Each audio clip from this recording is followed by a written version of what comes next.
team. Hey there guys, this is Malorian and this is the Orc Tactical team and we're covering Dwarfs. And I am excited for this because I'm not going to say that I'm like, the dwarf hipster and I've been playing them forever. I know there's a lot of guys out there who have been playing them for longer than me. I've been playing them for a while, but basically the book that came before this, that's where I started. So I don't know anything else past that, but there's a lot of stuff I was interested in how it was going to go. Stuff that I knew that was kind of broken, like organ guns automatically hitting, that I knew was going to change. The anvil giving you free charges and stuff like that. I knew those things would change because they just didn't fit in. Past that, I was wondering what other changes would they make, plus for all the new units too. So I was very interested to see what they're going to be doing with this.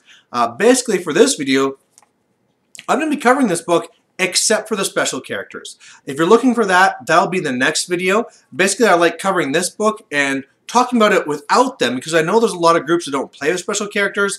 And then after this, I do a separate video where I talk about them and how they can change the main book. So really, I'm going to go through the army-wide special rules, their magic items, their magic, because they have magic now, and then really all the units going group by group, my favorites, least favorites, and at the end, giving my general impressions and how I think a general army would be based and looking like.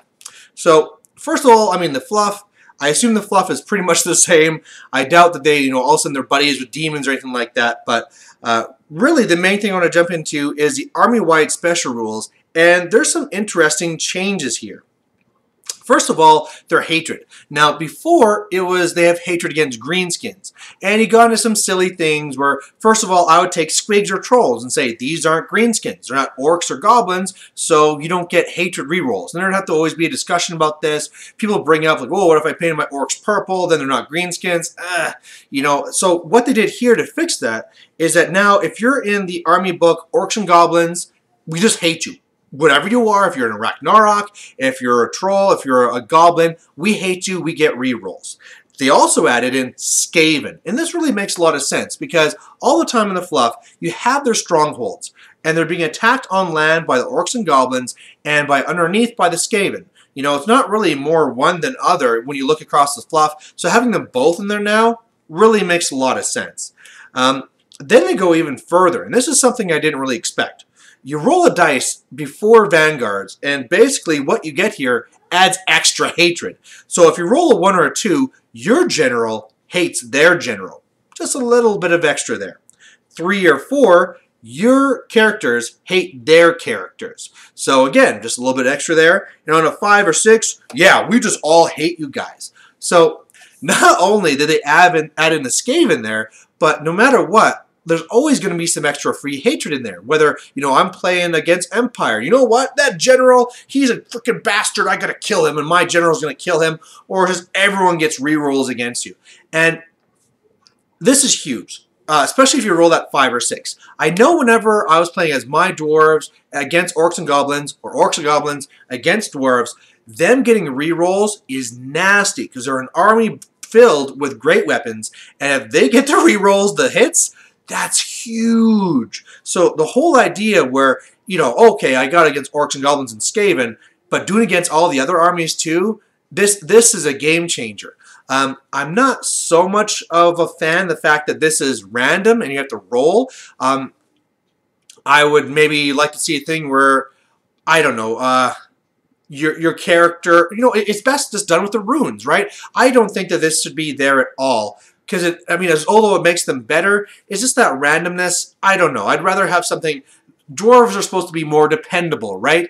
And the whole idea where this could be the top table game, and whether I roll a 5 or 6 or a 1 or 2 could determine who wins or loses. So, if nothing else, I shouldn't be complaining. Like, as a dwarf player, it's a bonus and it's good. But, it's just one of those things where I'd hate to see a top table game change just due to that one dice roll. But it's a game of dice. You're not going to get away from that anyway. On to the next one, Dwarf Crafted. So what this does here is, this is a change from before where dwarf handguns are really good handguns. They get +1 to hit. Now what this does is any weapons with this rule don't suffer the -1 to hit penalty when doing a stand and shoot. So that's an interesting way to twist that. It's probably better the other way, but hey, again, it's not a bad rule, right? It just helps you. So whenever they're going to charge you, I just shoot you as if it didn't matter anyway. And there's several shooting units that have this rule, and makes them pretty good and scary. Now, Relentless or Resolute is the next one, and what happens here is you get +1 strength whenever you charge into combat. It's kind of just like what the Bloodletters have, so, you know, it's not a crazy thing, but it's definitely really nice to have. This kind of came out of nowhere, and you know, normally when I charge in with some dwarves, and let's say they don't have great weapons, it's like, oh, strength 3, I'm not doing much. But if they're strength 4, that's a big deal. Even on great weapons, right? Your regular warriors or miners that are strength 5, going to strength 6 can be a huge deal, from maybe going from 3+ to 2+ to wound, and for reducing their armor. So this is a really nice bonus to have. Now, of course, you are not going to be charging a lot, but this is going to be changing the way that you're going to be playing the game, which we'll get to after. The next one here is Relentless, and what this does is that it really is the rule like before, where you can always march. If I'm march blocked, I don't need to take a leadership test. I can just march my 6 inches, which is kind of more like a pity rule, because really, marching 6 inches, when a lot of guys, or not a lot of guys, some guys can just walk 6 inches, you got to give a little. So it's nice to see that there. Shield Wall. So what this one does is whoever has this, their parry save is increased by 1 whenever they first come in. It doesn't matter if they're already engaged. If you charge these guys, we're parrying on a 5+ as opposed to a 6+. So a nice little bonus there as well to have. They also have the natural resistance, so you always get +2 to all your dispel attempts, and that's really nice to have. I mean, dwarves are supposed to be, we don't believe in magic, we hate magic, so you need to have something there that gives them a little bit of a bonus.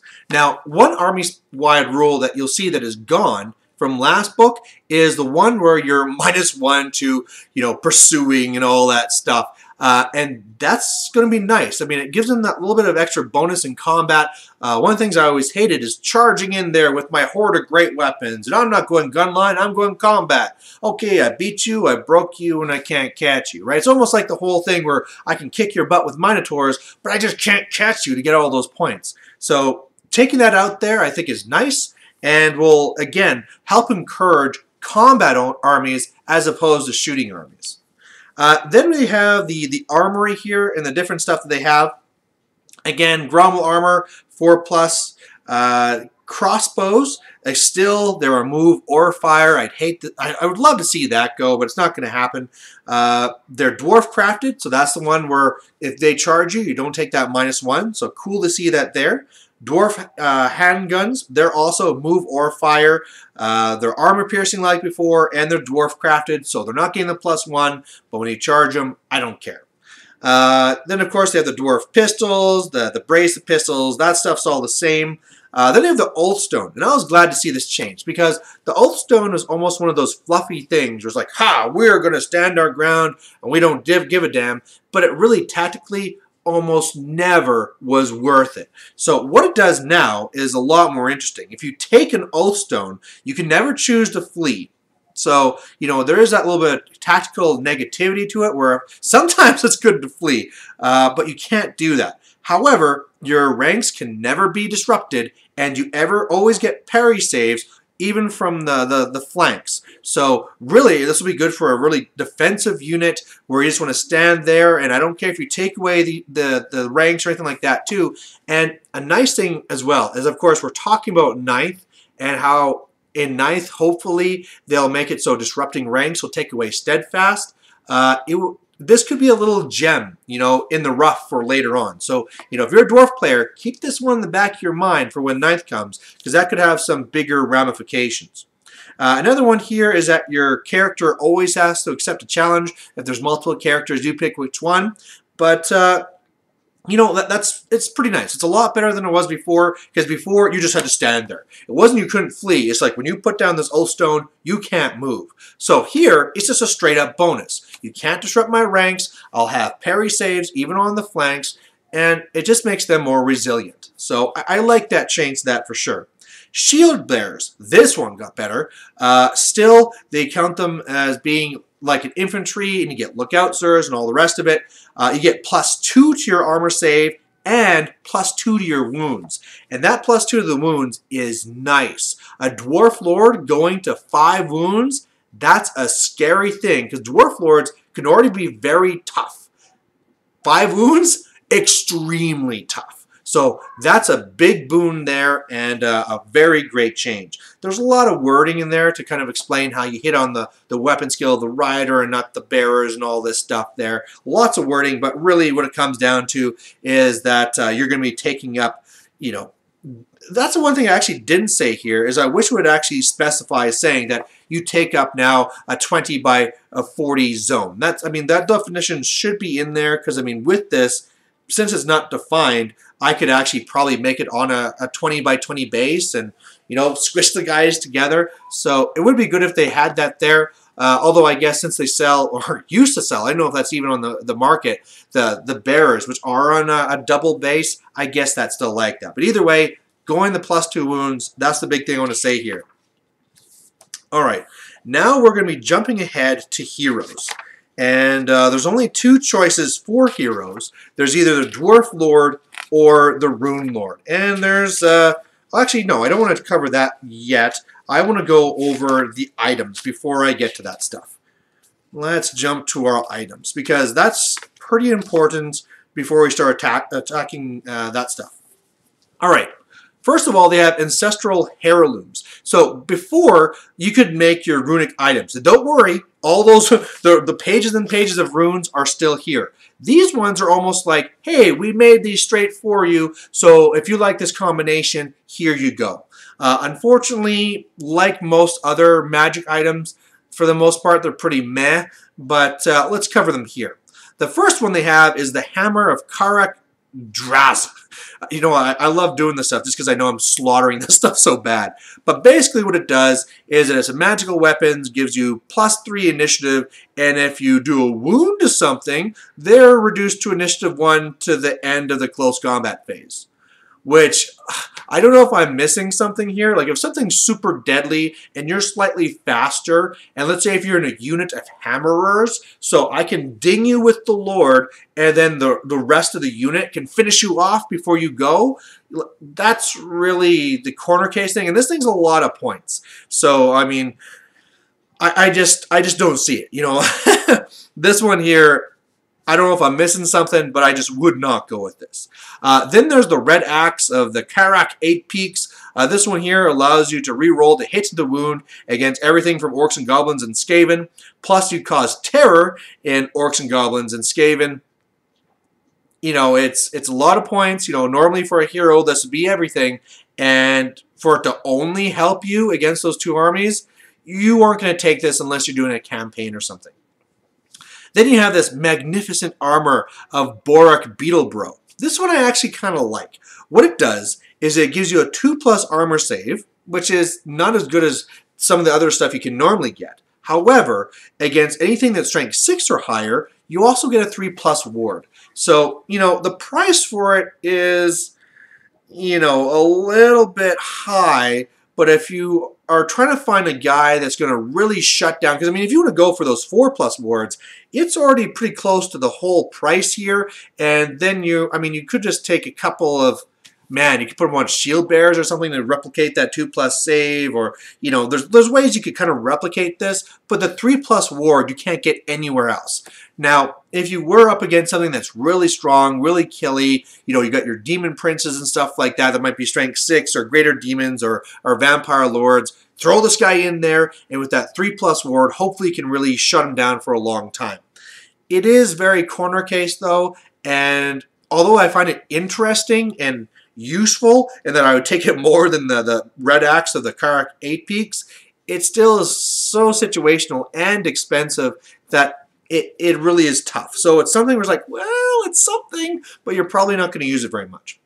Then we have the Silver Horn of Vengeance. And what this does is a 1-use only. You can use it at the start of any friendly turn, and basically it and all your friendly units within 6 get devastating charge until the start of the next turn.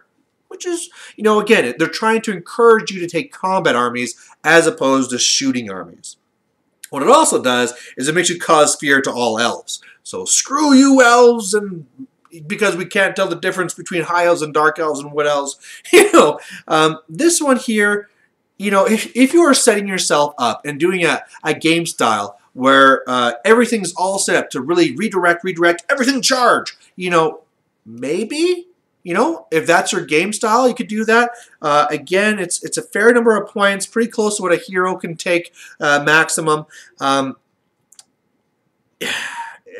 Yeah, it's one of these things where it would have to be associated with your tactic, that if you were built around all super counterattack, okay, you can use this. But again, it's probably not going to make it into most army lists. Then we're going to have the Fiery Ring Authority. And by the way, before I go any further, you still can't take the items from the regular book. Now, what this one gives you is a Strength 4 Breath Weapon, and also with the Flaming Attack Special Rule. Now, this is really big because it is cheaper than everything I've talked about here, and getting a breath weapon can be really nice, especially when it's a surprise, right? When you're up against ogres, you know that Fire Belly is going to have a breath weapon, stuff like this. But here, they never know when that can pop in. And it's always really good to have something in there to deal with these regen units. Oh, I'm being attacked by the Crypt Horrors. Boom, breath weapon. I could do a lot of damage. Plus, if you're ever in a combat where, man, I wish I had a few more, combat res here, breath weapon, you can do this. It's extra stuff in a challenge. If you have this something more flank, you can move up and do the breath weapon to the flank. That one's a little bit more situation. It probably won't happen, but definitely a unit or an item I can see being taken in a lot of armies. Then finally, there's the Banner of the Lost Holds. This is your big top point item, and you can guess the triple-digit number it is. And what it does is all models in the unit with this here can re-roll their failed to wound rolls in combat. It is really good, re-rolling all those 2 wounds, and all that. Also, that means that if I take these great weapons and I'm up against toughness 4, so normally on the 3+, or I'm against monsters or something like that, I can have this and they're really going to tear you up. Or I can go with one of those more like elite units that don't have great weapons. They have strength 4, and this here makes them a lot more deadly. However, if you're putting this on your BSB, he can't take any other gear to really keep him safe, and it is really expensive, as in like really, really expensive. So I think it's going to be possible, but it's points prohibitive, right? It's the same thing where, like, you look at the Orcs and Goblins, and hey, having poison attacks? Yeah, that's awesome. Oh, this has to be on my BSB, and I can't defend him much otherwise? Oh, that's tough. I mean, sure, he's going to be able to take, a shield and his Grommel armor, so 3+ armor is okay, but, I mean, definitely, if you're in a combat and you have this 2-wound guy with a 3+ armor, oh, kill him. Ding-a-ding, lots of points. So it is a little bit of a risk there, but I can see how it will make it into highly competitive armies sometimes when you build a unit for it. So looking at these, there's some things like that Hammer of Karak Draz, that's my worst for all these. And the best ones to me are definitely going to be that Fiery Ring, gain the breath weapon, with second best going to, I guess, that banner. Because I can see how you can build it in. But for the most part, other than that Fiery Breath, most of them you normally won't see. All right, now we get to our runes. They have the same rules as before, so each type of item can have 3 runes. They all have to be different, so you can't have 2 guys with the same sword with the rune combination. Oh, they'd never be a sword. Dwarves don't use swords. Same axe with the same rune combinations. Only 1 master rune per item and per army, so if I take the master rune of whatever on this guy, I can't take it again for anybody else. And that's pretty much it. So those things are still there. And there is lots. Like, for those of us who are really like, man, we love the rune system, it might disappear. No, there is 4 pages of runes. So this is fantastic. Real big props to GW for deciding to keep this, because it is a complicated system and takes a lot more effort to put it in. So for them deciding to do this, and they're like, we'll just give them access to the main magic items. I mean, if they would have did that, I would have been happy, because like, oh, wizard hat and flying carpet, I'd be goofing around. But this is a lot more to character and what dwarf players want to see. Now, starting off, the weapon runes, those are 2 full pages of these. Oh, wow, not 4 pages, 6 pages of runes. Now, with these here, there's a lot of them. First one here, first of all, another thing I have to say too is that they also change it so that for a lot of the runes where you take them in repetitions, the points change. So it might be, say, 20 points for the first one, but if you take 2, the total will be 50 points. It's like, whoa, that's a big jump. And but however, they usually give you other bonuses. So it's not straight across the board like before. If I want to get +1 strength, rune of cleaving, +2 strength, 2 runes of cleaving. No, because if I do that now, something else happens. But we'll cover that. So the first one here is the Master Rune as Scath Blackhammer. Lots of points, and it's like before where you always wound on a 2+. However, now they did this change where if it's ever against magical armor, you always wound on a 3+. This is a lot of points, and I know I've seen some people in the past that swear by this item, but I just really don't like it. So lots of points, probably just skip this together. Then one of my favorite runes, the Master Rune of Smiting. This one is, again, a fair amount of points. Not as expensive as the last one, but it gives you the D6 multiple wound special rule. And this is huge for either killing monsters, killing characters, or even combat res, right? I issue a challenge. Okay, I'll take it with my Unit Ba-bam! Okay, I just got max overkill. You know, like, that's a really good one to take. Then there's the Master Rune of Alec the Mad. We're getting a little bit cheaper now. You can't take any armor saves against those, which can help. Although a lot of times you just do that by taking high strength. But hey, it's nice to have it in there automatically. The Master Rune of Breaking. So if you ever hit somebody that has a magic weapon on a 2+, bam, it's destroyed. Now, it's just on destroying magical weapons. Let me just double check that. Yes. So you're not destroying their armor or anything else like this, but, you know, if you're up against, say, the Vampire Lord, and he's going to be having the Ogre Blade or something, where really his damage output is dependent on him having that +3 strength, ding, destroyed. So that is still part of it. A problem here, though, is that, say, with this, dwarves are slow, and so normally they're hitting you first, and then you're destroying. So you can always do this, say, on a sacrificial guy, where I'm going to run him in first. He'll barely survive against the vampire. Ding, break your sword. And then later on, my real dwarf lord can kick your butt. So maybe that's a better way to use this one. But hey, you know, it's there and there's options. The Master Rune of Dragon Slaying. This one here makes it so you wound dragons or chaos dragons, and well, dragons, on a 2+, and you have multiple wounds too. It's okay, but you know, since it has to be against dragons, it's too situational. So this will be more of a campaign type thing. Master Rune of Flight. Basically, you can throw your axe 12 inches. I'm pretty sure that in the last book, you could actually like pick out the model. And so with that being gone, that makes this a lot worse. I mean, it's kind of nice of something where like, okay, if you want to fly around me, I'll just keep on kicking your butt. Because you could combine this with other runes and make it so you're really hitting them hard. So, you know, if a monster is flying around you, right? Bam, bam, bam. You could do that. But again, it's not as good as it used to be. And it's not tons of points, but it's probably just not enough to make it really worth it. Like, you know, if you have an extra 30 points, sure, why not? And I think it's really basically like if you want to make like Thor, and I'm going to throw my hammer, and it's going to come back to me. That's the idea. Then we have the Master Rune of Snorri, and what this one here is so that you always hit on a 2+. That can be really nice, especially if you're going up against those guys like the Nurgle Demon Princes and stuff like that. You know, oh, you hit me on a 6. Hell no, I hit you on a 2. So that'll be really nice. Master Rune of Swiftness, which gives you always strike first. So that's really cool. Then we start getting into the runes where you have the multiple layers. Because the Master Runes aren't like those because it'd be impossible. You can only take one. But the rest of the ones are like this. Now, the first one is the Rune of Demon Slaying. Now, if you, this one I'll just say right at the bat I don't really like because going through the various levels, it gets better and better. Like I get +1 to hit, now I get +1 to hit, and I got multiple wounds D3. Now I have +2 to hit, multiple D3 wounds, and you can't take any ward saves, but bam. But it's only against the Demons of Chaos book, nothing else. So very, very situational, and I mean, to do that last one, even though it's freaking awesome, is so many points. So you're never gonna, I mean, I'm not going to say never.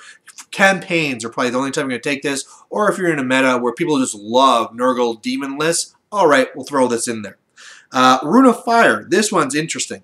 First one, like you guessed, you get fire attacks. The next one really bumps up the points. She-Ra and He-Man, just make sure you're not going to be too noisy. But the next level here, I mean, normally you'd be maxing out for your hero allowance, but now you're getting a Strength 4 breath weapon. And this is huge because, again, getting these breath weapons in are really nice, especially when people don't see them coming. But the fun thing that I keep on seeing that you could do is you could take the item that we talked about before and take multiple guys with this. That's 2 runes. So if you just combine it with a third silly rune, you could get in multiple breath weapons. There's like, okay, you charge in. There's like, you know, a unit that has like a few heroes, like a couple of guys. We're almost dead. Everyone has breath weapons and you're dead. You know, like I could see this being like kind of like a fun surprise type thing. So definitely like that. Going to the third one makes it ridiculously expensive. Then you also do like the D3 wound special rule, and that's just, yeah, I wouldn't bother. It's nice. Like, you know, if I'm breathing fire onto Cryptors and it's D3 wounds each, that's nice, but way too situational, way too expensive. Rune of Fury, this is your one you get +1 attack. The silly thing is if you go for the second one, you don't get +2 attacks. You get +1 attack and frenzy. Okay, that's +1 attack, really. Okay, +2, that all works out. But it's more than double the cost, and then you have all the negatives of frenzy. So why would you do this? Doesn't seem to make sense. However, if you go to the last one, which is lots of points, so 3 of these runes, now you're just kind of like the Blender Lord, where every time you have a successful hit, you get to do an additional hit. So it stops there, so additional ones don't get further additional ones. But, you know, this is going to be kind of a... I mean, that's 3 runes, so you're not going to be able to add in anything where you're making it stronger or anything like that. But, yeah, I don't know. One of the things I'm just noticing here is that, oh, they used to have it so that if you put it onto a great weapon, there was the rune, so it stays as a great weapon. So you could actually have something start at +2 strength, take this master rune, it stays like that. This isn't here anymore. It's always going to turn to a hand weapon. So you can't take a great weapon, throw this on, and be like, yeah, I'm awesome, killing stuff. No, you're going to be getting all these attacks. The Blender Dwarf Lord at strength 4, which is a lot less impressive. So again, I would take the 1 for the +1. Oh, sorry, this one is +1 attack, not strength. And then all those extra attacks. But, I mean, even maybe for the +1 attack, but I wouldn't do anything past that. Rune of Dismay, this one's interesting. The first one makes it so you cause fear. Okay, whatever. Next one, you can also cause terror. Shenanigans, okay. The third one makes it so you cause terror, and everyone in base contact with you, all enemies, are -1 leadership. So all of a sudden, you got dwarves playing the whole fear, you know, shenanigans game. And so that's something that can really help in there because I go in there and I mean, you can't do the -1 for when I'm charging you because it's only if you're in base-to-base contact. So if I charge you and you're taking a terror test, it's at your regular 1. But when you're in combat, then all of a sudden, I don't have to ever worry about taking tests from you because I cause terror. And if you are taking tests, it's at -1. And if you ever fail your fear, it'll make it a lot harder to beat me. It's interesting because it's different, but again, it's just too many points to be reliable, especially in these 8th edition rules where you have the general's bubble and the re-roll. You know, this is the only spot. If there's other things too that reduce the leadership, you could play that game, but I'll just tell you right now, this is the only spot where it's here. Now we're into the Rune of Cleaving. This is the one where normally, if you took one before, +1 strength. However, they changed it. The first one gives you armor piercing, then the next level gives you armor piercing and +1 strength. If you go to 3, you get those and killing blow. Now, the first one is pretty cheap, but it is only armor piercing. The second one for +1 strength, they're getting a little bit more expensive here. And getting a killing blow, you know, the other ones, some of them are crazy, where they're, you know, triple digits plus a little bit type thing. This one here, it's not too bad. So if you want to go for like, this is my character killer, I could see it. I could see it. Next one here, Rune of Might. There's only 2 levels. First one, if I'm fighting anything toughness 5 or more, I double my strength. So this is one where people really like that in the last book, especially where you see a lot more monsters and stuff now. I'm sure this will be fairly popular. And then the next level makes it so that you also do the D3 multiple wounds rule. So again, fighting monsters, get this guy in there. My hand weapon all of a sudden goes to strength 8 and D3 wounds each. So I could definitely see this as being a possibility, you know, because sure, we're in an army that has war machines to kill monsters, but sometimes monsters get to combat, and if you don't have a way to kill them, you're in trouble. This could be your way out. Okay, next level. We're going to be talking about the Rune of Striking. First one, +1 weapon skill. It's okay. Next one, +1 weapon skill, and you get to re-roll failed to hit rolls. All right. And then the next one here is going to make it so that your weapon skill 10, and you can re-roll all failed to hit. Again, I mean, getting up to that's not super expensive. Being weapon skill 10 is pretty cool. Being able to re-roll all my hits is cool. But again, you're going to have to combine this somewhere. Because remember, this is all going off. This is all the runes. This is 3 in my weapon. So I'm re-rolling on strength 4. Like, it's not actually as impressive as it really sounds when you try and think of the stuff that you can't combine with it. Then we have the Grudge Rune. Basically, for this, I pick one character or monster, and I get +1 to hit and to wound against it during the game. So that can be nice, especially if you have a guy that's going to be designed as your character killer. You add in this here, and I'll say, all right, that's a character I'm obviously going to go after. I'll name you, and I'll get +1/+1. You know, not a bad thing, not crazy points. I can definitely see it being used. Rune of Parrying. I like this one because really all it is you're -1 to hit me. You can't take multiples, which is good because that'd be crazy. But, you know, instead of being weapon skill 10 and making you hit me on a 5+ that way, why not just take this one rune? It's a lot cheaper, and then you're going to be hitting me on 5s anyway. You know, I don't get the other bonuses, but now I can combine it with other runes and get more powerful, right? So I really like that Rune of Parrying, and I bet you that's what you're going to see a lot. Rune of Speed, that's another one, +1 initiative. You know, you can take multiples there. It's really cheap. With having a guy that is really bad initiative, that's a way you can kind of fix this stuff. I mean, let's say that you're at with that Master Rune of Breaking, right? You take that, you combine it with these Runes of Speed, all of a sudden you're, say, at initiative 6.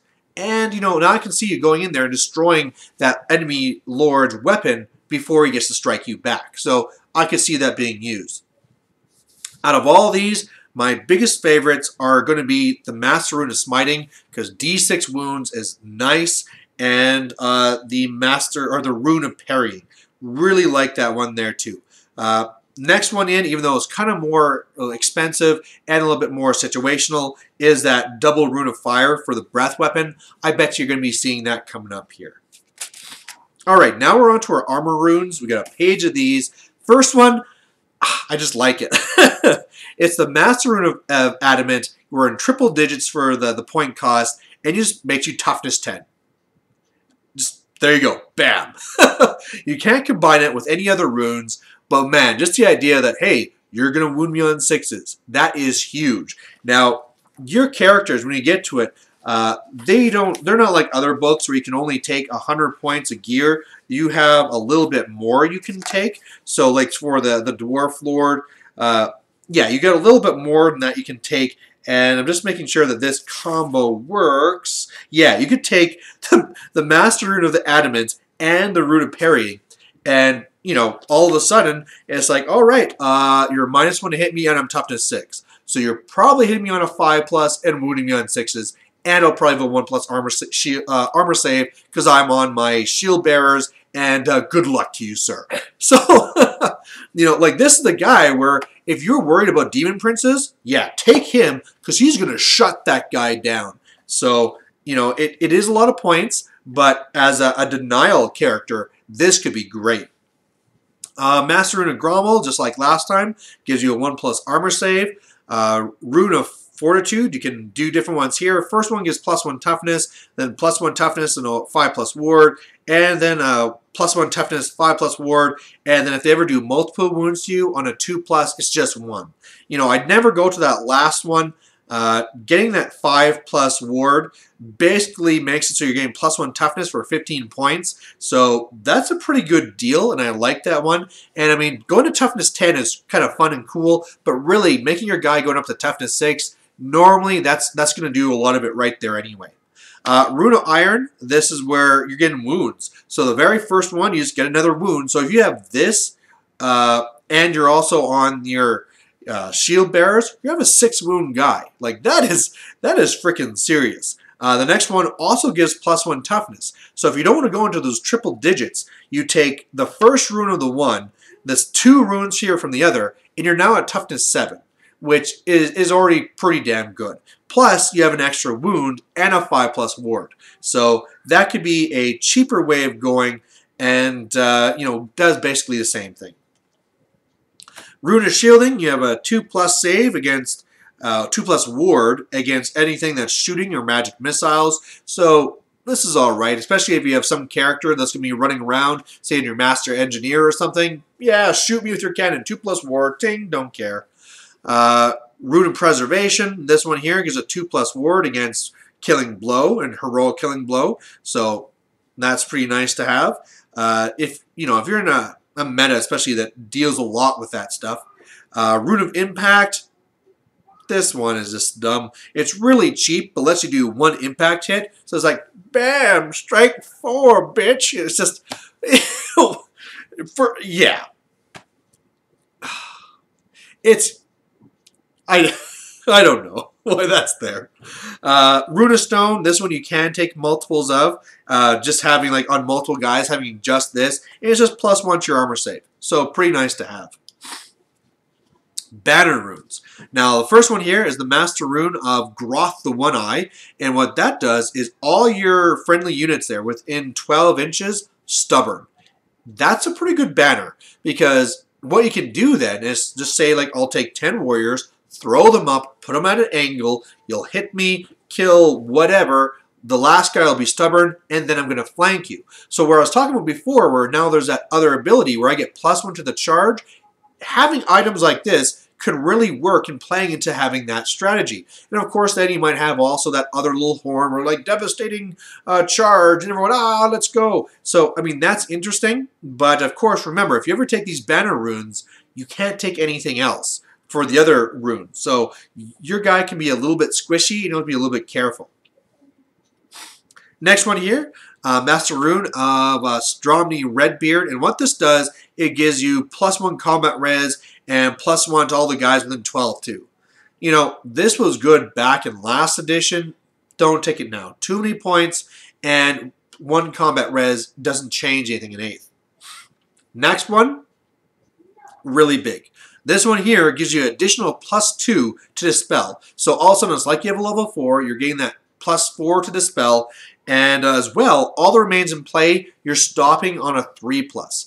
And that's huge. So if somebody gets Curse of Years on me and I fail to Dispel, that hurts. On my turn, not only do I have my Dispel dice to try and cancel this, on a 3+, it just stops anyway.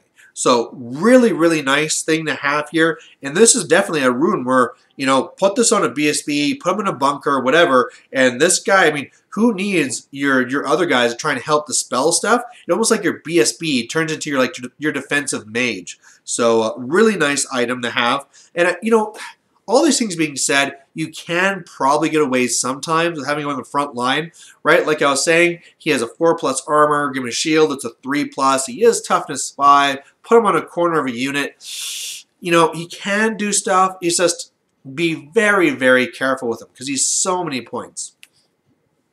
Alright, next one here, Master Rune of Grungni.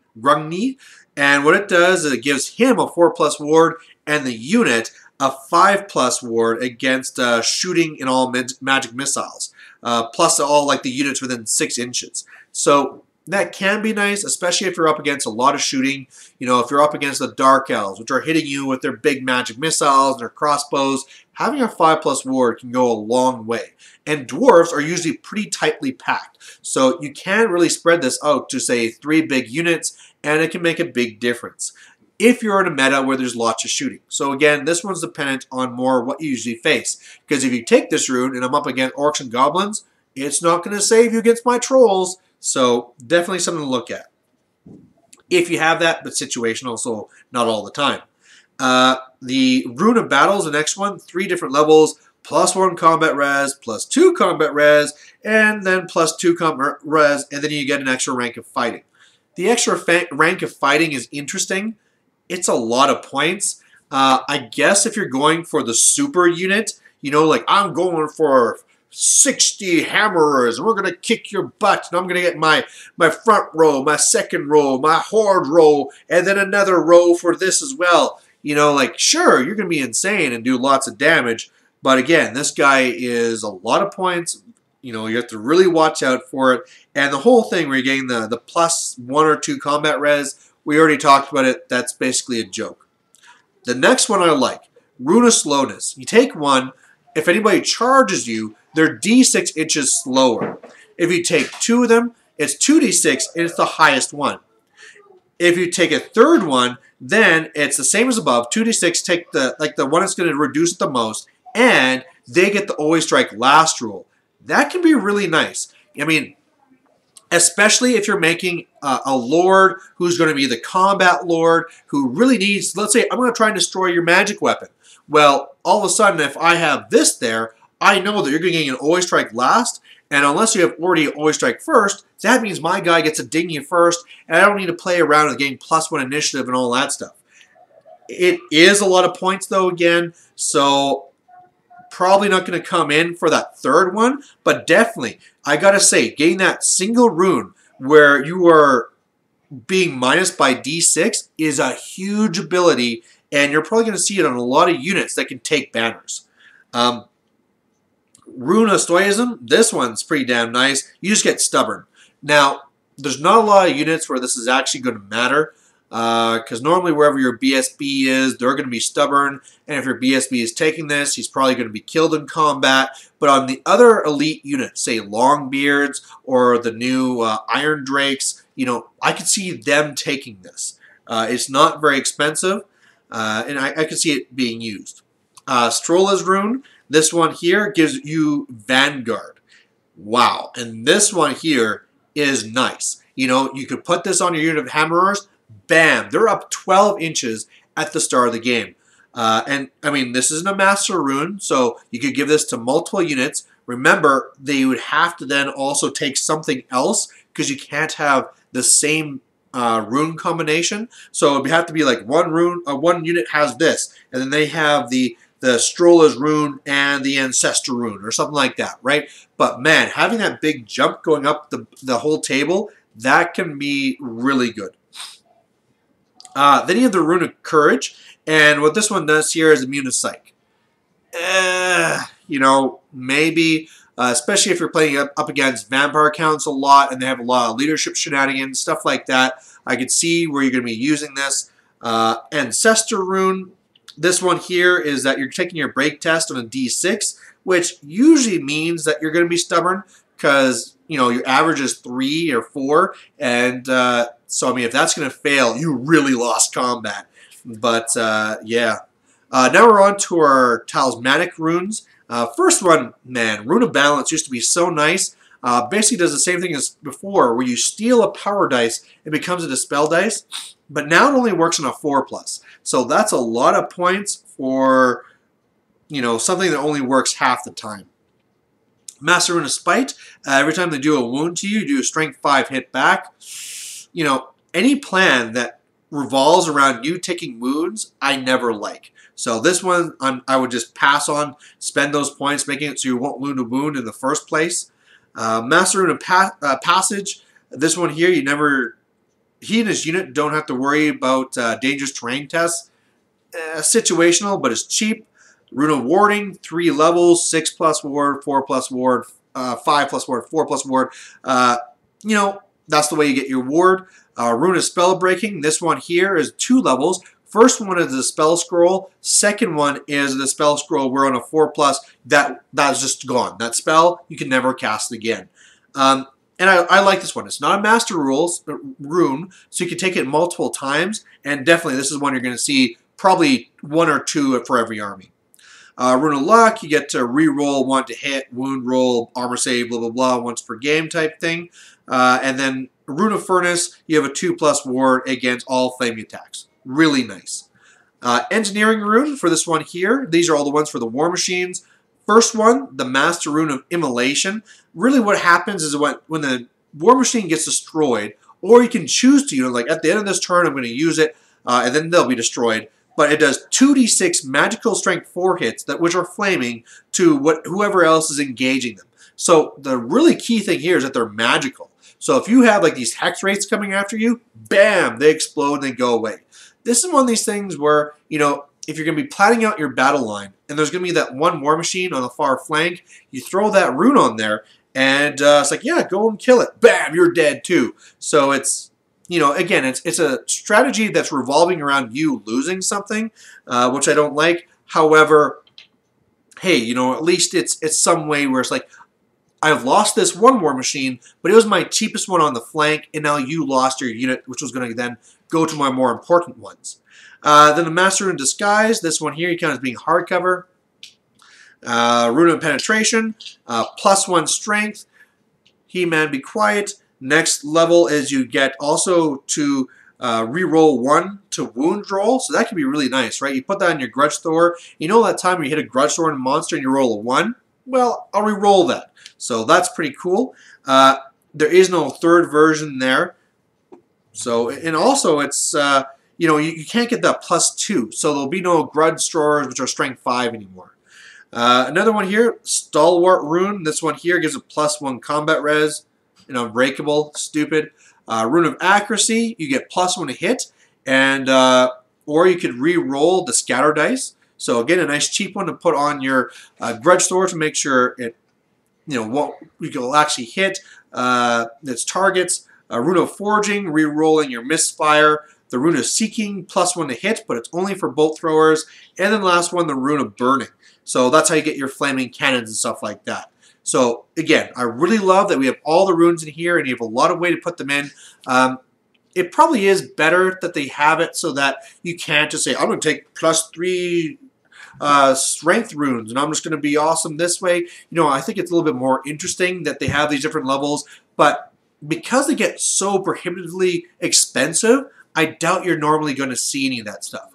But either way, next up is going to be the units. We're going to take a little bit of a break here, which is 0 seconds for me and several hours for me. And we'll see you then. All right. All right, we're back. It is now the next day. We're past midnight. I've had some Sambuca, but man, I am dedicated to you guys. So we're going to finish this book review. And we're now past all the runes and all that fun stuff. We're now into the actual units and, you know, what they're going to do and how are you going to build your army. So we're going to start with the Lords, which is a pretty easy one because there's only 2 choices. The first one is the Dwarf Lord, although they've now reduced him to just Lord. That's his name, just Lord. And, you know, he's the basic thing with your Dwarfs and your Dwarf Lord is that your whole army is Leadership 9. You know, that's very awesome, and the only way you're going to improve it is with a Dwarf Lord, which brings it to 10. But to be honest, that's not why you take a Dwarf Lord. You take him because he is a very surgical tool that you build to deal with whatever situation you want. We already went back and talked about all the different runes. You know, like this is the guy that actually has the ability to take the shield bearers. It is a good amount of points, but I mean, if you look at the normal Thane, this guy here, he can't take shield bearers. That's not his thing, right? This is all on the Lord. So he's the guy that can be 5 wounds and super high toughness and do whatever cool stuff you want. And that's really the beauty of the book, is that ability to build them however you want. And so the leadership is nice, but man, this is a guy where he just kicks butt. And I gotta say that before in 7th edition, I loved running a Lord, and I ran him with the Master of Smiting, and I would smash people with that D6 wounds. I went for +2 strength, and then also with the Rune of Smiting, he'd be on the Rune Bears, and he would just smash face all the time. Now, this is going to be a little bit more difficult now because there is no way to get straight up just +2 strength. You know, the one ability that gives +2 strength also gives armor piercing. So he'd only be strength 5, which is still okay. Armor piercing still does okay. It'd be nice to be strength 6, but it's like I said, it's passable. The main thing here is that this guy can be, if you want to be just locked down, right? The high toughness, the high ward save. Hey, Demon Prince, Blender Lord, I'm going to shut you down. If I want to set him up so he's going to be a character killer, I can do this. So that's really your Dwarf Lord. The other one is the Rune Lord, and I mean, for my part, before, I love this guy. When it came to 8th edition, I took this Anvil Lord all the time, unless I was trying to change things up, because the Anvil was so key. You know, he gave you +2 Dispel dice, the Anvil gave you another one, and you know, between that, you would just dominate the magical phase for defense, and then you could use it for extra movement and stuff. But you know, for you guys here with this book, this has vastly changed. This is probably the biggest change in the entire book, is the change to the Anvil, in my opinion. Now, the real reason for this is that, first of all, the change over, oh, I forgot, we got 3 choices. We also have the Demon Slayer. The first part here is that he's not giving you that extra +2 Dispel dice. Whether you take a Rune Lord or a Rune Smith, you are getting no more Dispel dice. What you get is magic resistance, which is, oh man, it sucks. Especially if you are on the Anvil, that really just gives you a ward save. And I mean, on the Anvil, you get a 5+ ward, which is worse than before when you get a 4+, which, you know, that boosted up against magic to a 3+, but there's very few spells that actually give you the ward save. So, oh, you know, it is really harsh. Now, and I mean, the main reason why I keep on talking about the Anvil here is, to be completely honest, the main reason why you're going to take this guy as opposed to a Runesmith is going to be because of the Anvil. Because he's the one that has the access to it. Now, he does also, very interestingly, all the Rune Lords, Rune Smiths, also give the unit that are attached to armor piercing. Now that's a nice little interesting bonus again. It just seems over and over again, they're trying to find ways to just encourage you to go to the combat army. They're not making it crazy, but they're saying, hey, there's this, and there's this, and there's this, and when you put everything together, like, well, yeah, I can do a pretty good combat army. And that's the big thing here. Like I said, I mean, if you're looking at that other banner we talked about that let you re-roll to wounds, you know, if you put that on strength 4, guys, you know, it's okay. You also give them armor piercing, you know, that's even better. They can actually do pretty good. You'll be -2 to your armor save, and they can actually do pretty awesome stuff. But, you know, it is pretty minor. Again, I'd probably just take a Rune Smith for that. But the reason, again, why we would be taking this guy is for the Anvil. So what else does the Anvil give you? Well, it does give you +1 power dice. Yes, power dice and Dispel dice. And the reason why it's giving you a power dice is because the Anvil now works as magic. All of it is an innate bound spells, so if you ever miscast, it doesn't matter. I mean, it just automatically goes through, nothing bad happens. Now, what the abilities are actually okay, and they're actually very easy to cast. So I'm just going to quickly find it here, but they are going to be bound spell, innate bound spell, 3, 4, and 5. Now, the first one here, and something else to say, is that now your Anvil of Doom can move. Before, it was immobile, and wherever it was stuck. So, you know, wherever you put it, that's it. Now, it can move, but if you do that, you can't cast any of these spells. So, probably a moot point, but something to keep in mind. Now, the first one here is the Rune of Hearth and Home. And what this one does is make you immune to psychology. 1 unit within 24 inches. Pretty, you know, weak, but hey, you know, at least you have the access to it. So whatever. Next one here is a bound 4. It is the rune of Oath and Steel, and this is actually the one that's really nice. It gives you +1 to your armor save. Now, just like regular casters, you can only cast each one of these once, but I mean, this one, if you get it off, it's pretty damn awesome. Now, the last one here is a Rune of Wrath and Ruin, and what happens here is you do 2d6 strength 4 hits, done like shooting to any unit within 24 inches. So, you know, for if you're up against Hex Race or, you know, the whole ethereal thing, you can blast those guys, blast some sort of chaff that's trying to get around you and trying to get to your war machines. But again, this isn't automatic. You're needing to cast it, and then you need to have it not dispelled. And the problem here is that you're getting no bonuses to these. And that's bad, because let's assume that whatever opponent you're up against is going to be running a level 4. They're going to have +4 to spell whatever you do. And the real issue here is that you have 3 spells. And I'll just say that there's no other spells in the entire book. So they know that either you're going to be immune to psychology, get +1 armor, or they're going to shoot.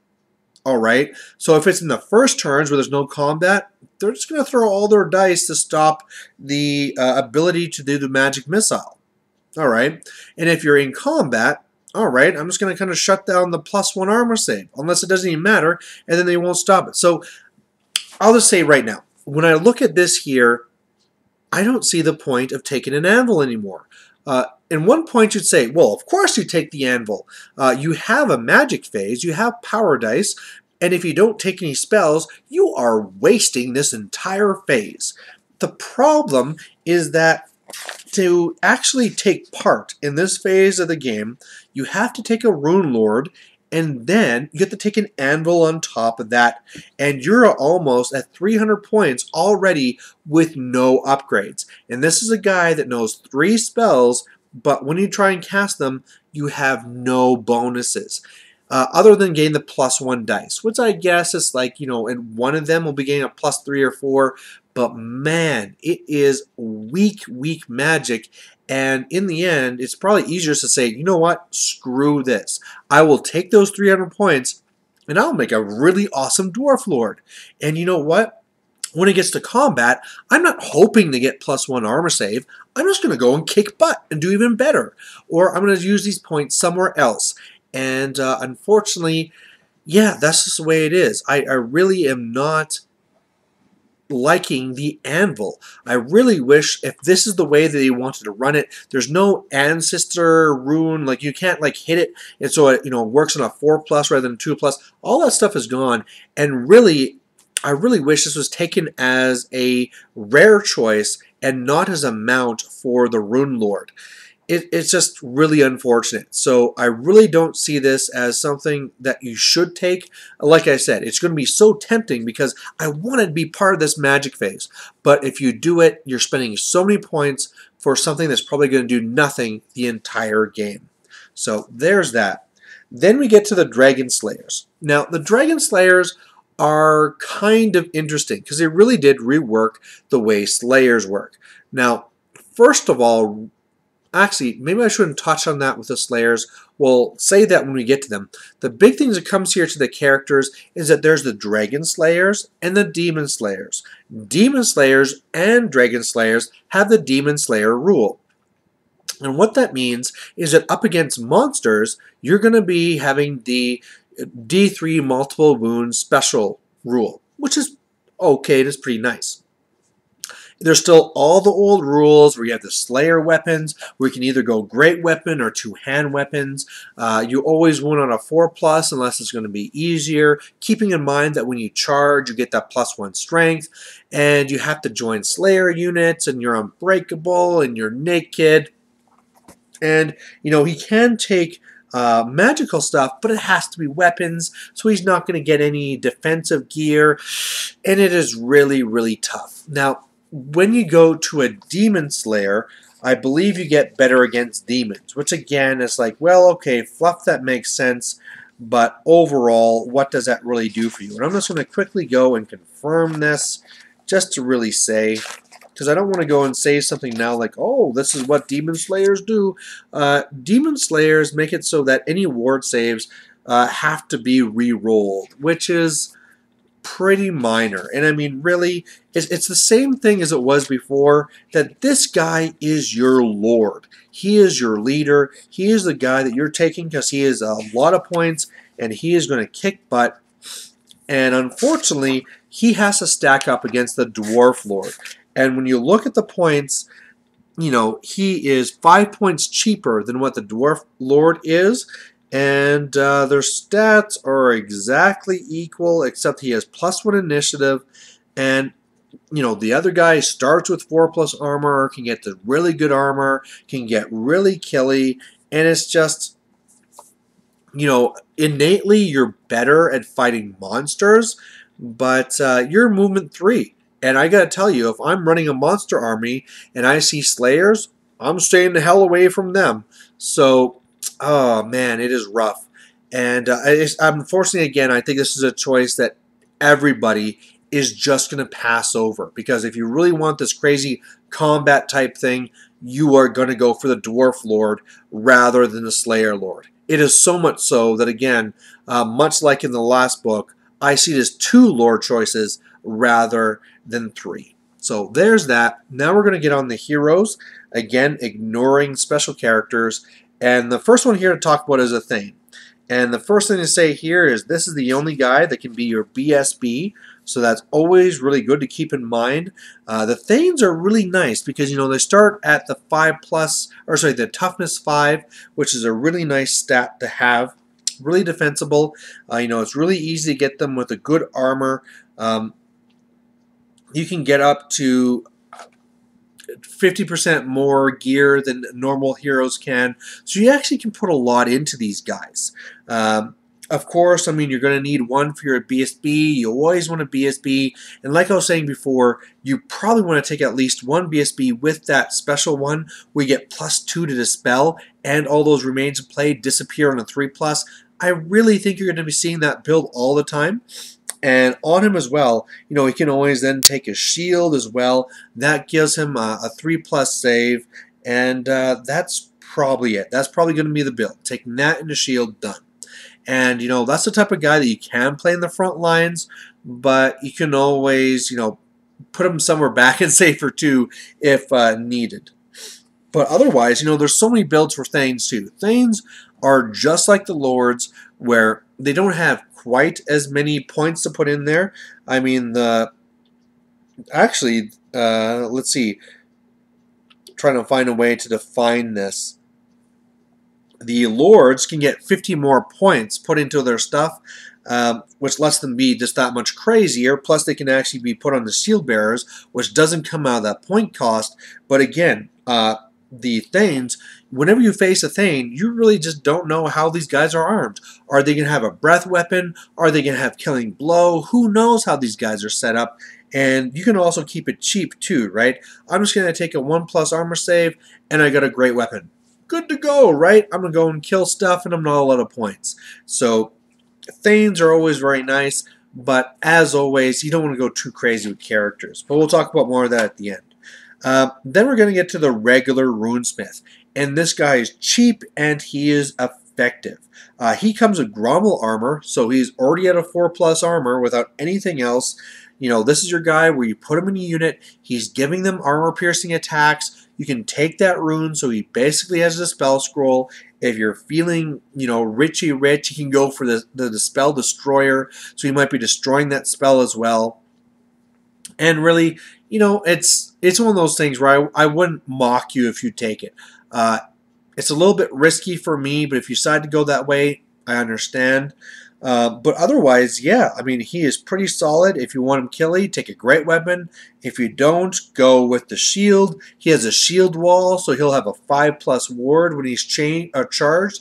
Same thing as well with the Thane as well, right? The BSB, take that shield, and if you ever get charged, you know, you got that 5+ parry, which is really nice to have.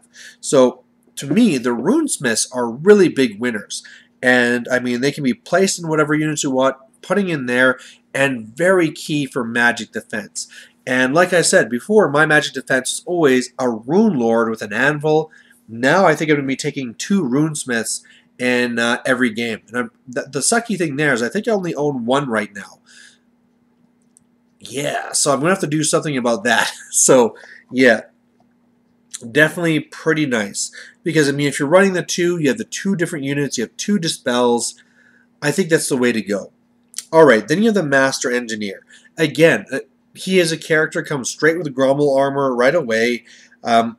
His cool thing is that if you have him within 3 inches of a weapon, War Machine, he gets a lookout, sir. He can either pass on his Ballista skill, or he can re-roll an artillery dice, although it can't be for a bounce or for the flame cannon. So that stuff's okay.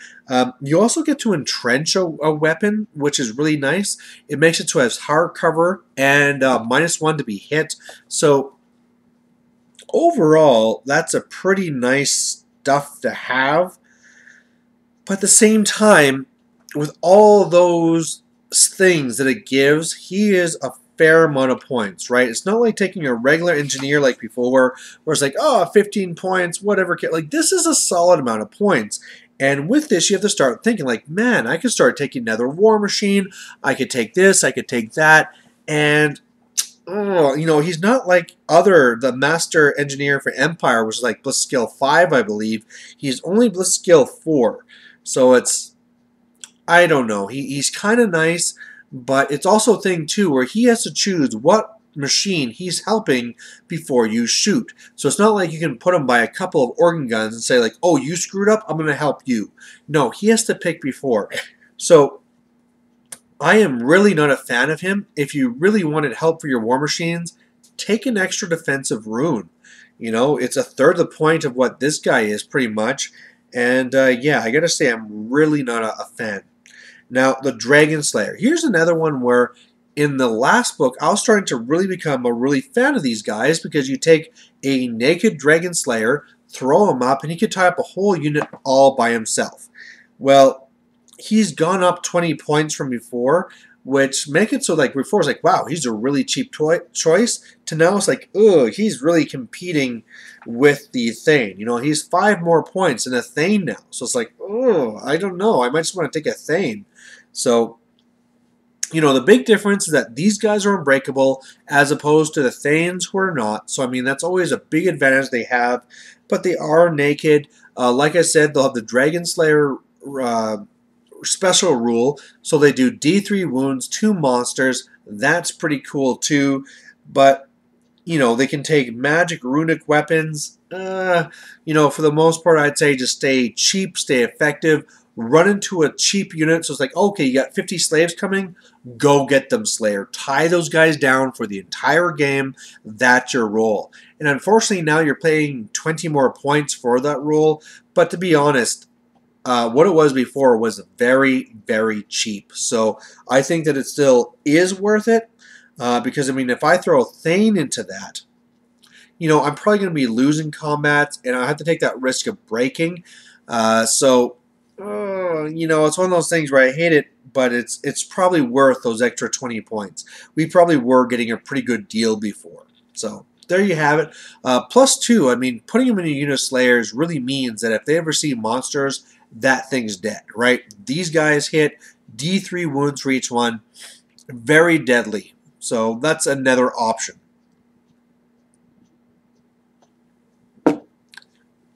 Now we're going to go on to our core.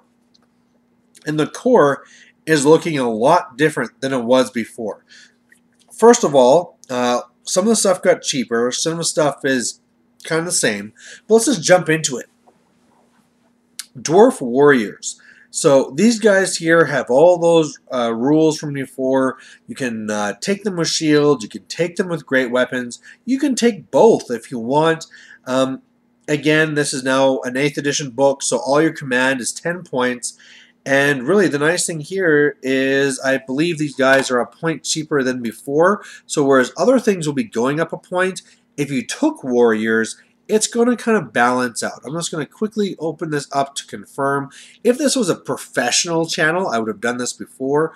Or if I had a good computer, this would be here already. But yeah, looking at this here, Great weapons are exactly the same. And shields are exactly the same. So my sources that said they got cheaper are liars, and I'm glad that I checked. So yeah, unfortunately they did not get cheaper. Man, in the world of editing, I'd fix that. But hey, we'll just go with it.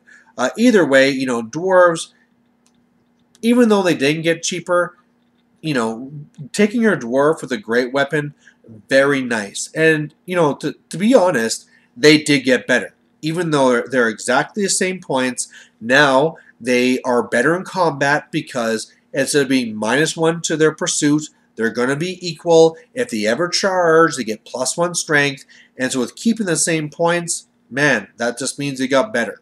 The rules are better. So really nice there. Command, that got a little bit more expensive. But hey, for me, I just took a banner anyway, and that's the same. So no big deal. Interestingly, Quarrelers and Thunderers are now exactly the same points. Before, Thunderers were more points. Now, looking at it, the cool thing about Quarrelers is that they can shoot the extra 30 inches. So they shoot far. The Thunderers just 24. Both of them have it so that you're not taking the minus for whenever you're being charged. Everything's the same there. The only thing is that the Thunderers also have armor pierce, and the cool thing about Quarrelers is that they can take great weapons or shields. They have shield wall, so that's always kind of nice there. And you can only take shields onto the Thunderers. So, you can't ever go that great weapon option, which is unfortunate. I'm not going to check up the points from before. It doesn't matter what it was before. Now they're the same points. Now, when it comes to shooting, I really like taking Quarrelers. Now, the reason for that is that if I win first turn, my Thunderers can't shoot because they're not move and fire. And I mean, some guys argue that if you are both deployed right at the line, you can shoot with the front rank. But come on, guys. I mean, if you're even the fraction of a millimeter back, you can't shoot mathematically. And really, I mean, it's just really nice to shoot with all you guys, your Quarrelers. One shenanigans you do have, or before we get to the shenanigans, and the Quarrelers getting great weapons is a pretty big ability. Now, the nice thing about the Thunderers is this whole kind of silly thing where they still have it in there. I'm just going to pull this closer because I keep on getting glare. Is that you still have that shenanigan where you can take a champ and give him pistols. Now, the way that it says for stand and shoot is that you basically calculate it at this point where everybody can shoot. So the whole idea is like, okay, these guys move up to here. Am I getting cover or am I not? I'm all shooting. Well, what you do is you give your leader pistols, and so at the point where he can shoot, it's now short range for everybody else. It's a really gimmicky thing, and it's really kind of bending the rules, but it's there, and by raw, it's legit. So that's there, but really, given everything together, I'm more of a fan of Quarrelers. Armor Pierce is nice, while being able to shoot on the first turn, if you get it, is nice as well. Plus having that extra range, meaning that a lot of times, or more times, you are not suffering the long range penalty as to the dwarf handguns. So that's part of it. You also have Longbeard. So this is a real change here, because before you could take one Longbeard unit per army +1 for every Dwarf Lord. Now it's just a choice. Now basically their whole deal is that they're immune to psychology, all units within 6 inches can reroll panic, and they're +1 strength, +1 weapon skill. Basically biggins for us Orc and Goblin players. Now the problem is that they're paying 4 points per model as opposed to the 2 points, and that's killer. That's really why you didn't take long beards before. But the one real difference for dwarves and why the long beards are kind of nice is the whole idea where they're the ones where they can actually take a magic banner. So whereas your Savage Orc biggins can't take a banner, it kind of sucks. There's a lot of good banners here. One of them being the whole Rune of Slowness, or you can make these guys stubborn. And having stubborn core, wow, that's really nice. So if you took a whole bunch of different combinations, your entire army could be stubborn, and that is crazy. So that is really nice, but again, it is a lot of points, and I'm not sure if you'd want to go that way. That's really the core. Something else you'll notice is not here is the Rangers. There's no ability to upgrade. They're going to be coming on later. But really, when looking at this, the biggest thing I can tell you is that between Quarrelers and Thunderers, I like the Quarrelers better because of those options they can get. However, we are currently in a meta where armor is the skew, so armor piercing can be pretty big. So you really have to kind of play it by ear for that group, but that's kind of nice. And if nothing else, I like the fact that long beards are open. I would really rather it so it was 3 points more, but hey, what can you do? So now we're going on to our special, which is a little bit bigger. And we're going to start with hammers. And the biggest thing here is, yeah, they get now 2 attacks per model. And I got to say, this is one of the rumors I heard pretty early. And once I heard it, I was like, damn, this is going to be nice. Because the killer with Dwarves is 1 attack per model. And, that used to be the norm. That was the norm. If you want to get extra attacks, it was probably for Frenzy. Or you could have been one of those crazy units like Witch Elves, which had 2 hand weapons and Frenzy. But, yeah, now it's getting more and more common where guys are getting more attacks. Frenzy is more out there than before. And now with hammers with 2 attacks. Plus, remember, with your rolls, a third of the time, these guys are going to have hatred as well against everything. Yeah, they're going to be very, very scary. Now, they are going to be 2 points more than your Longbeards, but at the same time, they're also going to be coming with great weapons automatically. So if you put in the great weapons there, they're exactly the same points as Longbeards, but they're also stubborn. Now, here's a very interesting thing I saw here, which will probably apply to 9th edition. You could take shields like before. You also have shield wall. Now, as it stands right now, that is completely useless because shield wall improves your parry save. You only get your parry save in combat. In combat currently, you have to go with the great weapon, meaning this rule is absolutely useless. My hope is that in 9th edition, you're going to be able to pick which weapon you use. That's what it used to be, and it used to be very cool. That's why I have shields on my hammerers, because depending on what's coming at me, I know I'm stubborn anyway. So if it's an easy fight, or if I'm just trying to survive to hold on to my points, I'm going for shields. Now, again, as it stands right now, it's completely useless, but just hold that in your mind that if 9th comes, this is a little gem that you have saved away.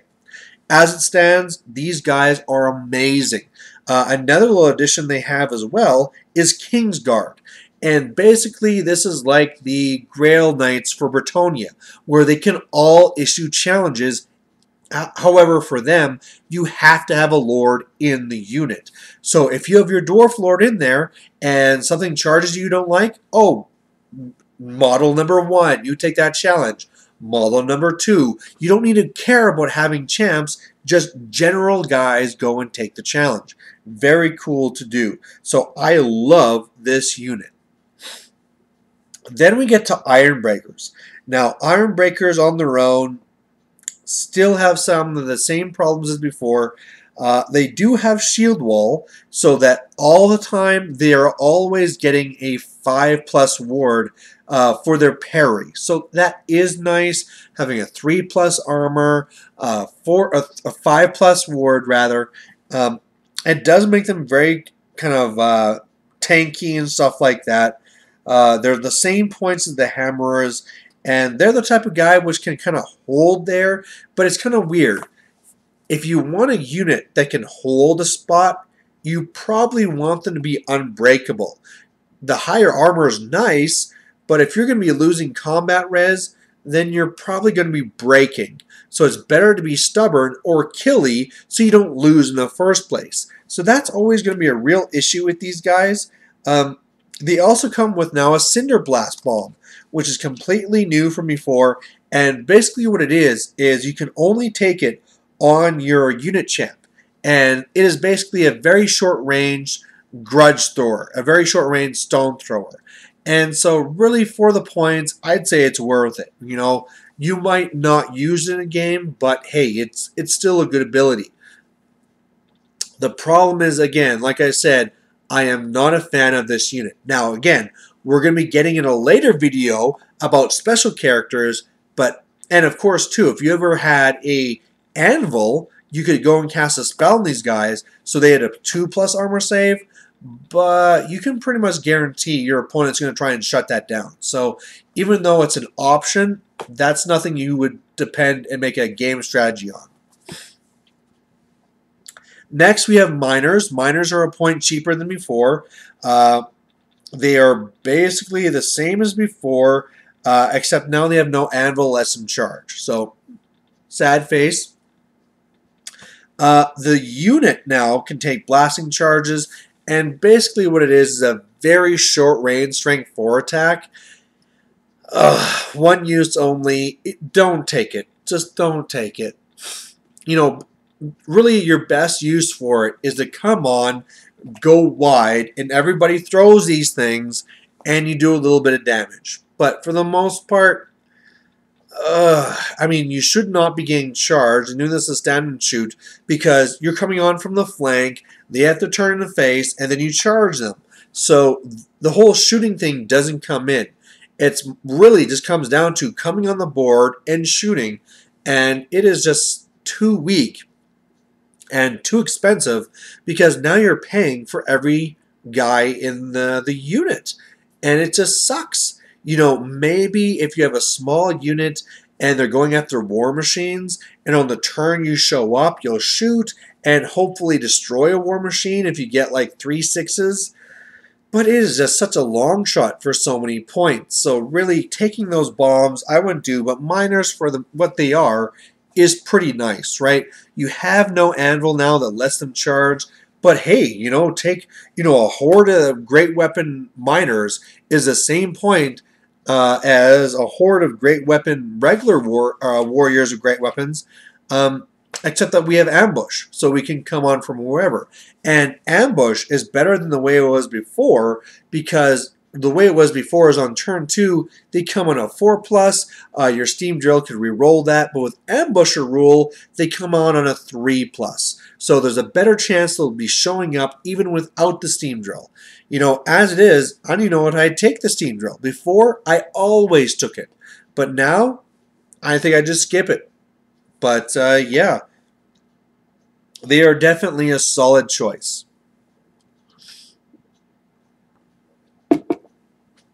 Next one is Slayers. Now, you remember back when I was saying about the Demon Slayer and the Dragon Slayer, and there's like this one rule I want to save? Well, that's this one here, and it is Death Blow. And what Death Blow does is basically when you die, you make one more attack. So if you go in and you go great weapons and they kill your ass and you all die, you all go to attack before you go away. So it's a really nice thing to do. I think it's really fluffy because it's kind of like trying to do something good before you die, and it makes them a little bit more interesting. Now, where they're going to excel is if they're up against another unit that also has great weapons. Because, of course, if they go two-handed weapons, they might be able to attack first, then die, attack again, but those are weak attacks. If they go great weapons, they'll probably, whatever guys die, are the ones that we're going to attack anyway, unless it's a larger unit. So, I don't know, but definitely where it comes up to its part is where they die against other great weapons are always striking last, because I'm going to attack at the same time, and then all the guys that die attack again. And it makes the unit a lot more interesting. Now, unfortunately, they're still, unlike other elites, only weapon skill 4. They only have the 1 attack and all the strength 3 and all the rest of it. You know, they still are unbreakable, which is really nice. They can take a magical banner, which can help. But for the most part, you know, at least now, they're a little bit more interesting. I was kind of hoping that they would get a ward save or something like that, and I guess they could if you took the banner that gave ward saves against shooting from guys around you. But you know what? This is interesting, and it is a unit that is kind of like the suicidal thing that you'd want it to be. You know, if I'm facing, what's a good example? I mean, if it was Black Orcs, they're probably going to go with double choppas. If you go against Bestigors, you know, something else with great weapons. That's what it really comes down to. Or something that's going to thunderstomp you, a monster, so that they'll thunderstomp you, and at the same time, then after you'll attack. You know, at least it's something there that's a little bit extra. Or, again, like I said, if you're a bigger unit, who cares if they're killing you before you strike and they're not doubling over? These are guys that are dying that weren't going to attack anyway. So it is something that makes them better and might be worth taking. The next one here is the cannon, and the biggest thing to say here is that it really is almost exactly the same, except it's way more points. 30 more points than what it used to be, but to be completely honest here, Dwarf players, we had it coming. You know, we used to have cannons and great cannons in the game. Now everything is the same, so all cannons should be priced the same. Now, of course, our cannons will end up probably more expensive because we'll put runes on them, but they should be more expensive because they're better. So I'm sure there's going to be some grumbling with Dwarf players that all our cannons are more expensive, but you know what? People are still going to take one or two of them, and you're still going to see them with runes on them. So tell those Dwarf players to shut up because they're still pretty good. Very good and very needed. Now we come to the crazy one. Now we come to gyrocopters. Now, a gyrocopter before used to be in the rare section and used to be 60 points more. Yeah, they got way cheaper. Plus, you can take 6 of them in an army, 12 in a grand army. And these guys are great. In the last book, basically, they're the way that they used to be in 7th. Back in 7th, it was like this rule where on your teardrop, partials only hit on a 4+, whereas the rest of the world, now in 8th, hit automatically, and RFAQs didn't fix it for a long time. So now that's all fixed. You know, you're doing your teardrop, they can go and do that whole blast. They also have an extra gun as well that can do other shooting. If you have this gyrocopter, it automatically comes with a steam gun. We can also then upgrade it to a brimstone gun. Now, the brimstone gun is pretty nice. I believe it's the one that gets D3 shots at strength 5, armor pierce. And so you get to really decide whether you want this army or unit to be good against the hordes or if you want them to be good against the elites. And the other cool thing is you can always pay more points to make it so it would then just break it into triple digits to get Vanguard. And man, that is really, really nice because then all of a sudden, right from the get-go, Vanguard up, and on turn 1, you're going to start spraying things. And that is just scary. They are just unit size 1, so you're not going to be taking units of these like they were rumored before. But man, this is going to be crazy because at that point cost, they're a throwaway unit, right? Throw them up there, they can redirect, they can do whatever. Plus, they're going to get in there and spray stuff and kill them. Now, if you're up against Knights or Demigriffs or Mournfangs, that's not their target. Their target is all the mass infantry.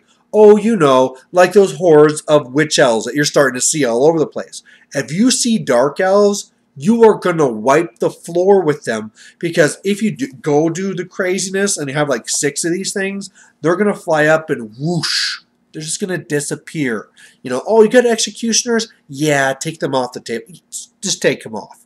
So, yeah, I really, really like the change to the gyrocopters. Sure, we can say the whole thing of GW made them good just to sell the new models, but whatever. I'm a gamer, and they're really good. And I got to tell you, I own 2 gyrocopters downstairs.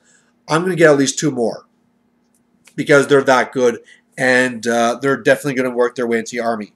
Would you want to go to 6? Probably not, but then again, you can only now almost now set up your army as a whole hit and run type of thing, right? Taking lots of miners, taking lots of rangers, and just kind of like being able to shift wherever you need it. Taking stubborn core so that if they do get to what starts on it, you're just going to hold them up. Wow, this could be really nice. And like I said, it's not even just specialized against the hordes anymore. If you really want to, you can upgrade it for free to that brimstone gun and go around and start shooting that monstrous cav now. And -3 to your armor save. It's going to go through, and it's going to start killing those guys. And the big thing, too, is they can do nothing to stop you. And while you're doing this spraying and shooting, you're dropping bombs on the guys. So if you go over a unit, you get to drop on this 3-inch AoE on them. And it's going to scatter, and it's going to do all that stuff, but you're even doing extra damage. And it's just, wow, these guys are pretty damn awesome. And 2, I mean, if you ever needed it, oh man, I got to worry about that war machine? Charge it, destroy it, whatever, right? Man, gyrocopters, they are definitely the must take. Bolt throwers. They went up 10 points.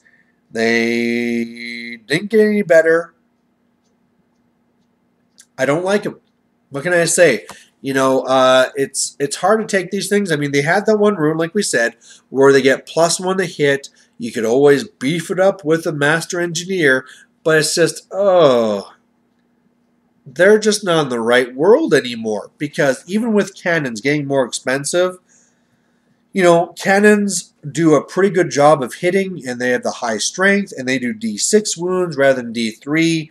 And even though I can take 2 bolt throwers for the price of 1 cannon, I would still take the 1 cannon. I don't know. I mean, bolt throwers. They're a hard sell. I'm not really a fan. I mean, okay, here's your maybe. If you are starting to face against a lot of monsters cav, say like those Mornfangs or the Demigryphs, then maybe you go with these 2, because whereas the cannon can just hit 1, you got 2 shots. So these guys have the potential of killing 2. That's really where you go with bolt throwers rather than a cannon. But in a world of monsters, you gotta go with that cannon. Then we have the grudge thrower.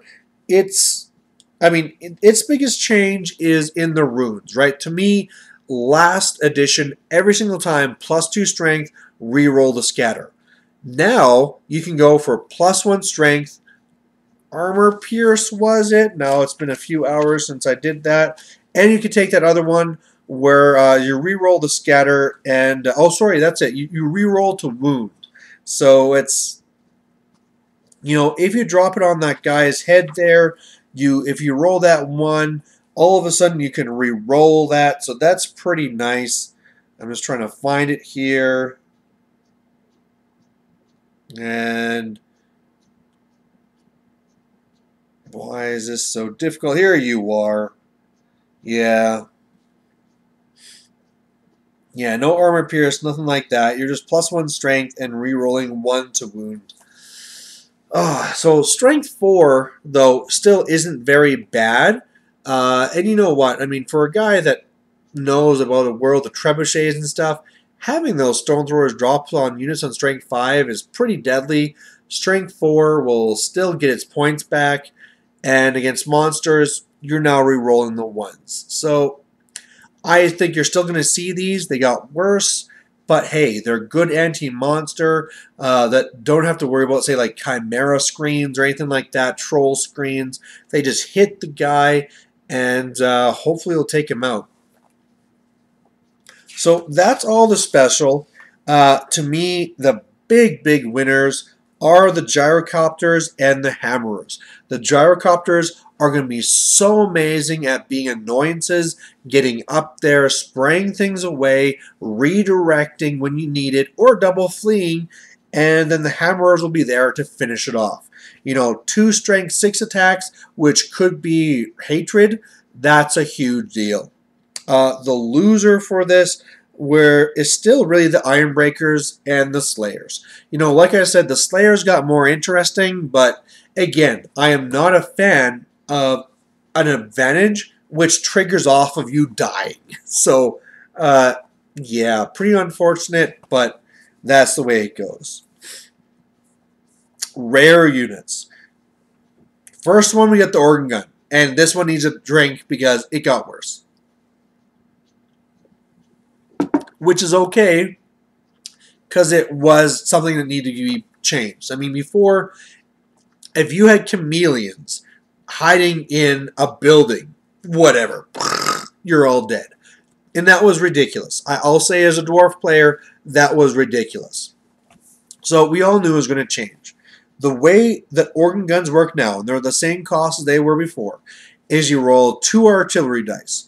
If one is a misfire, you now shoot half as many shots, or sorry, your remaining shots on that one other dice will be at -1 to hit.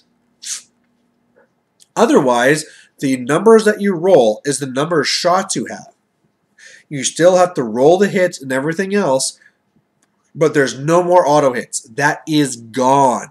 So that is a really huge change to the organ gun. You can take runes on it, so you can be re-rolling those artillery dice, making it, yeah, that's going to be the main one there. And so will you see it being taken? Maybe. Really, I still see the organ gun being taken. Its range increased to 30 inches, which is really nice.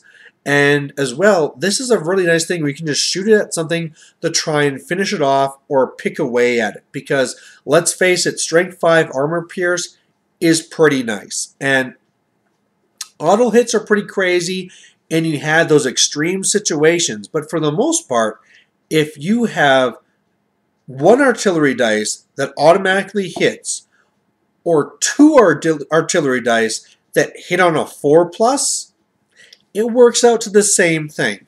So really, if you take out the extreme situations, it's exactly the same.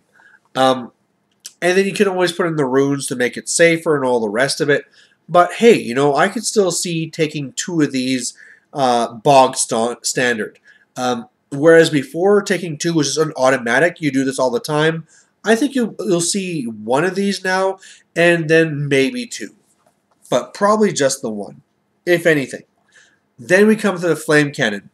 And again, we have to drink, but for the opposite reason. Flame cannons are back in their glory day. It used to be before that I would go 12 inches up, do my template, and then it would scatter. In the new rule book, for whatever reason, when 8th came around, we got nerfed, and it had to start from the barrel. And this thing is a lot of points, and you never got your points back. It is just too many points for what it did. Now, you can go out that 12 inches again. They did add a little negative so that if you do misfire while you're doing that, you do have a -1 to your roll on the misfire table, but totally worth it. That is definitely extremely worth it.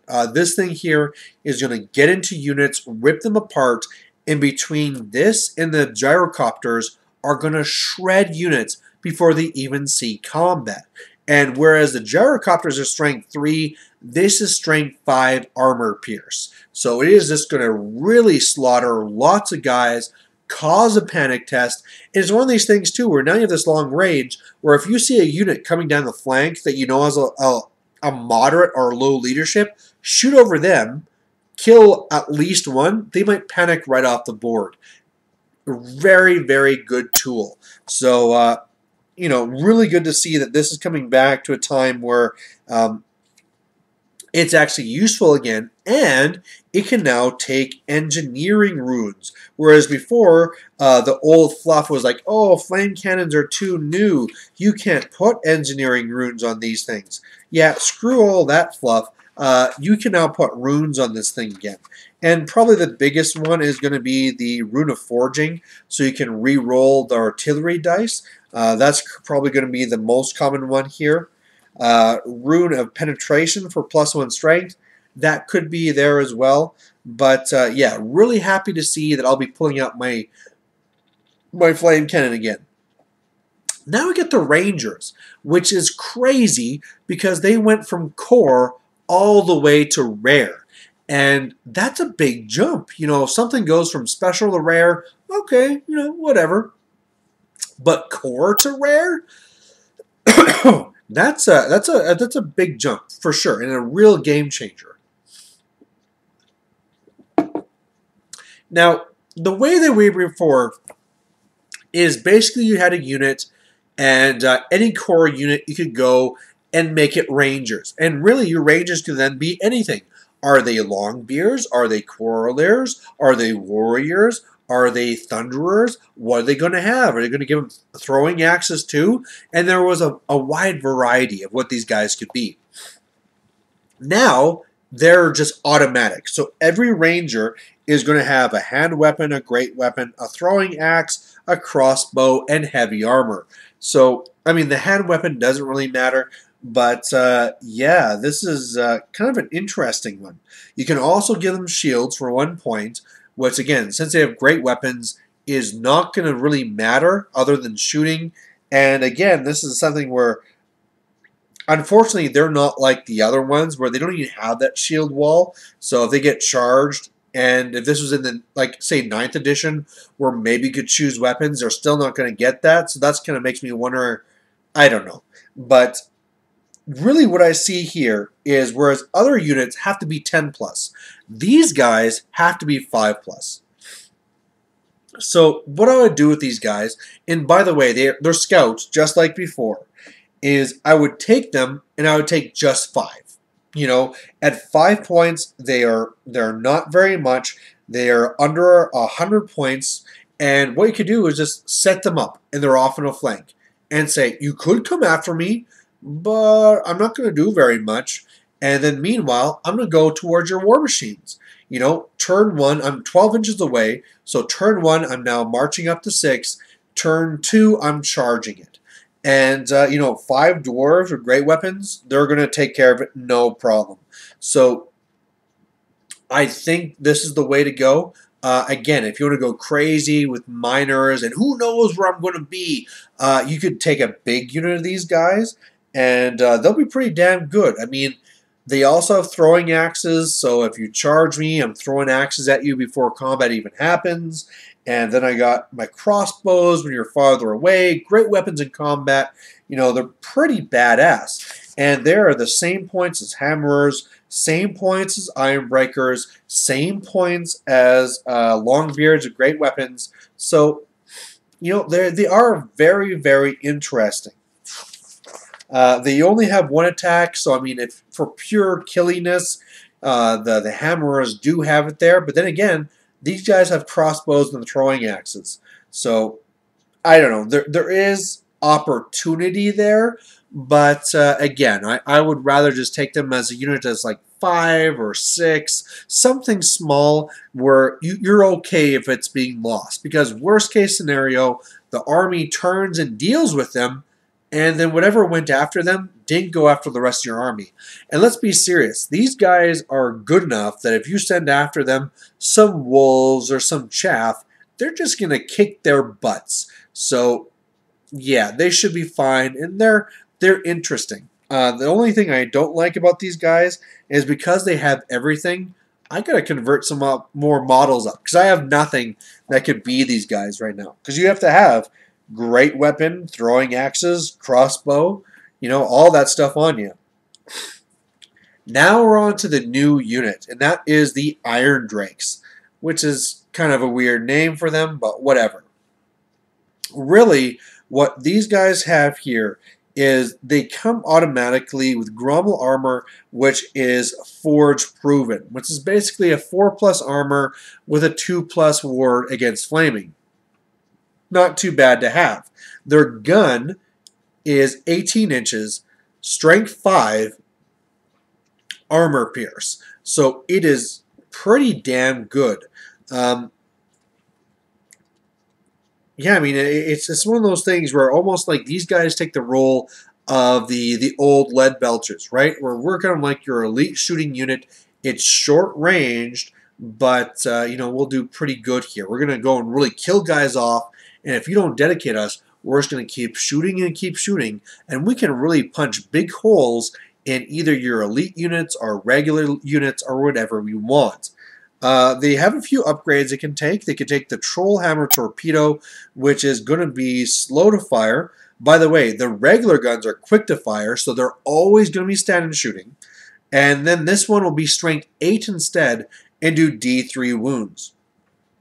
It's a little bit pricey, but hey, you know, if you want to shoot down a monster, this one shot, I don't know. Honestly, this is probably one of those upgrades that you just would not take because given the ballista skill, the odds of it actually connecting and doing anything, because you have to hit, then you have to wound, and then how knows how many D3 wounds you'll do, right? There'll be the odd time where you shoot a dragon and do 3 wounds, you'll be like, yeah, awesome. But the vast majority of the time, it's going to do almost nothing. So, I don't know, take it or leave it. You know, I suppose in a world where you're shooting Demigryphs and Mournfangs, you know, even if you shoot them at that stuff, which you probably want to at the strength 5 armor pierce, you know, strength 8, wounding on a 2+, doing D3 wounds, okay, maybe I'm being won over and you want to take this. But it's one of those things where if you don't take it, I wouldn't blame you. Now, the cool thing about these guys is that they're also basically elite. They're a point more than all those other elite guys I've been talking about, but then again, they have a pretty kick-ass gun, but they're also weapon skill 5 and have strength 4, so they're not that bad in combat. And it's one of those interesting thing again, which what GW is doing is making your rare section guys kind of wonder, like, man, I could take a big unit of these guys, and they could do something really cool. Because they're elite, another thing they can do is take magical banners. And with that, they could take the banner of slowness. And it is brilliant here. Because I'm going to move up and I'm going to shoot you. You're going to charge me. Stand and shoot. You failed the charge. Oh, my turn again? I'll shoot you again. Okay, charge me. Stand and shoot. Either you'll make it in or you might fail again. And even if you get into combat, I am there with my weapon skill 5, strength 4, 4+ armor. Oh, you have flaming attacks? Ha ha ha. Sucks to be you. So these guys are really solid. They kind of remind me of the High Elf rare choice. The maidens there, the hand maidens, where they are really good. And I mean, you might see them in the small units just to kind of pick away at things. I mean, the unit size is 10+, so you can't make them super cheap. And so you probably want to at least go, I would say you at least, if you want to go with these guys, take 20. You know, you're going to want to take 20, 10 wide, 2 ranks to get the real maximize from shots here. You're also going to want to take the Master Rune of Slowness. So they're not going to be cheap, but I'm telling you guys, these guys are going to pump out the damage, and then they can get it done in combat too. You know, worst case scenario, they reform for ranks, and this is a block that can do a lot of work. So very interesting. And then again, too, this is a unit which is immune to fire, well, basically 2+ ward, so all of a sudden that's automatically something in your army. So if I'm facing a Kadai Destroyer, go get them, boys. You know, we can go and shoot things up and then tie this monster up, and we're good for days. So I really like these guys, but again, being in rare and being the points they are, you're going to have to design your army to work around them. If you take just 10, you know, they'll get jobs done, but they just won't be enough to really wipe things out. So very interesting and something you should definitely look at. Now comes the Gyro Bomber. Now the Gyro Bomber is the new, sorry, my eyes are tired because it's now 1 in the morning. Ugh. The Gyro Bomber is the new version of the Gyrocopter. Now its thing is that it drops bigger bombs. It's going to go there, instead of a 3-inch template, it's going to do the 5-inch template. So clearly right there, boom, boom, I'm doing more damage.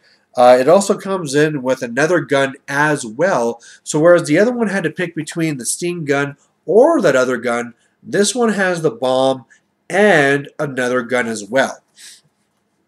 However, there are some problems. First of all, if nothing else, numbers.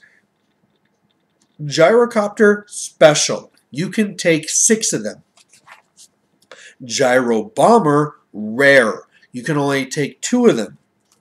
Cost. The cost between them, it is 45 more points to take a Gyro Bomber. So there is a significant cost difference between the two. Now, the big thing is, okay, I am either going to fly over you and drop a strength 3 5-inch blast on you, which is going to scatter. Or I could just fly up to you and template you. Good to go. And honestly, you're probably going to do just as much damage, and it'll be more reliable if you do the whole spray with the Gyrocopter. Plus, if you go with the Gyro Bomber, because you're scattering like a stone thrower, you can misfire, you can do wounds to yourself, whereas the steam gun, it just always works. I am guaranteed it's going to work. It is never going to hurt me.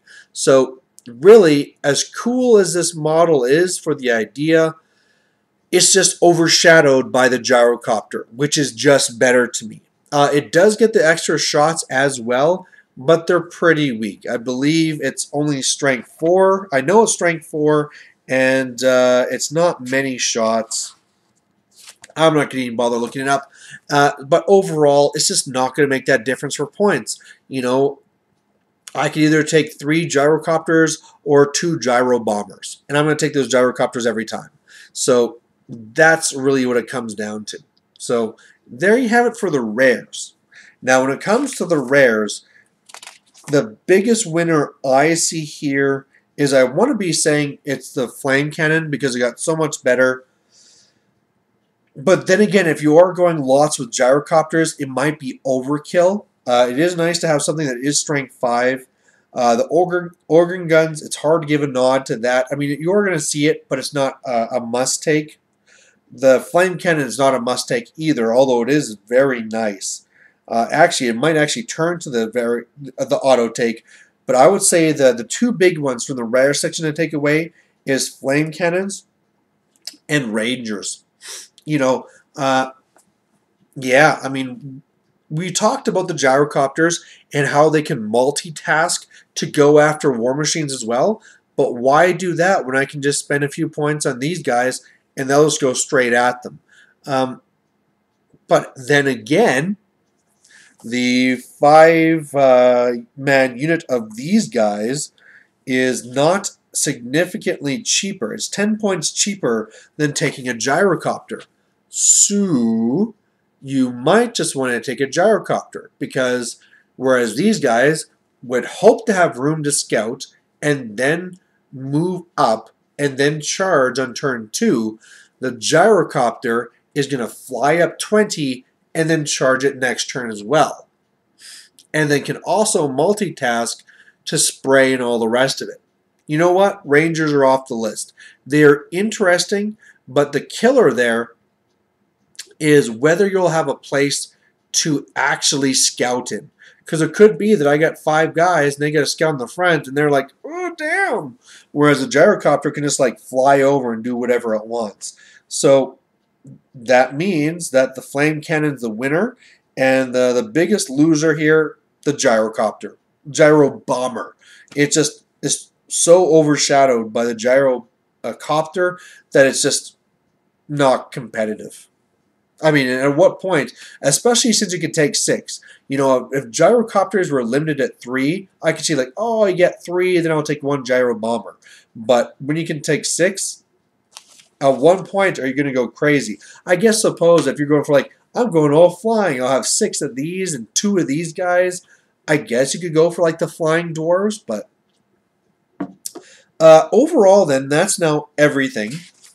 My view on the book, I like the changes. There is a whole flurry of small changes that make it so that they say, like I was saying before, maybe you should do combat. Hey, combat's a little bit better. Ooh, look at this. Combat's just that much better. Maybe you should do it. And so all that together really helps the idea of doing that. You know, War Machines, the organ gun is not the craziness it used to be. The cannons now are the correct point cost. The grudge thrower is not the huge blow a hole in your army that it used to be. So the gun line took a huge hit. At the same time, combat armies got a huge blow in the way of the anvil, which is kind of a weird thing going both ways, because shooty armies would also take the anvil because they would hit you with Wrath and Ruin to make you half speed. That doesn't exist anymore, but so also doesn't exist anymore the ability just to use a rune and I get an extra charge. But at the same time, you now have that little vanguard there. Well, hey, this unit is 12 inches up. Overall, I think it's going to make the dwarves a lot more dynamic, whereas before you only saw a few couple of builds. I think you could see a lot of different builds now. You might see the army where it is the gun line. That's what we're going to do. You might see the one where it's lots of warriors, and we're going to just try and grind you out with great weapons. You might see the flying list, and there's a whole bunch of gyrocopters and gyro bombers and blah, blah, blah, blah, blah, blah, blah. You could go and see a kind of mixed shooty army, something that's designed to shoot you up and slow you down with Rune of Slowness and then counter after. You could see an army that is the minor army and the ranger army, and go ahead, deploy all your army. I have this one stubborn unit here, and then everything will be wherever I want it to be after. So you have that too. You also have the whole army that could work where, hey, I'm going to run a few units in front of me, I'm going to absorb the charge with them, or gyrocopters or whatever, and then I'm going to super countercharge. And it's the whole army that's designed around the countercharge. But either way, we are looking at way more options than the old book. So in a way, I'm kind of sad that I lost some of the cool things that I loved about the old dwarf book, like the anvil. I love that so much. But then again, my dwarf lord, that guy is going to be coming back and he's going to be doing great things. I'm not going to be shutting down magic phases anymore. But then again, that was pretty needed. You know, I almost felt bad for my opponent when they made an army that depended on magic, and I was like, yeah, I hope he didn't plan on casting a spell this game. So I would say in a way, dwarves got weaker if we want to talk about where they're placing, but at the same time, man, they are going to be a huge counter to some armies out there. Like I said, like with Dark Elves. Dark Elves are doing some pretty nasty things out there right now, and these guys still have the War Machines that take down the Charybdis, the Hydras, and then they have all those sprays to just make that infantry disappear. So they are going to be still very big game players, and it's going to be interesting to see what type of builds you see out there, because it should be very diverse. And not like before where it's like, oh, this dwarf guy went for this instead of this, but it's basically the same thing every time. So there you have it. There's the dwarves. I really, really like it, but I'd also like to hear what you guys think about it. So please down below, make any comments. If I made some mistake, I really shouldn't have, because I did spend time reading through this to cover the things I really want to talk about here. But there you go. And I'll have more battle reports with these as soon as I can. So I'll catch you then, and bye.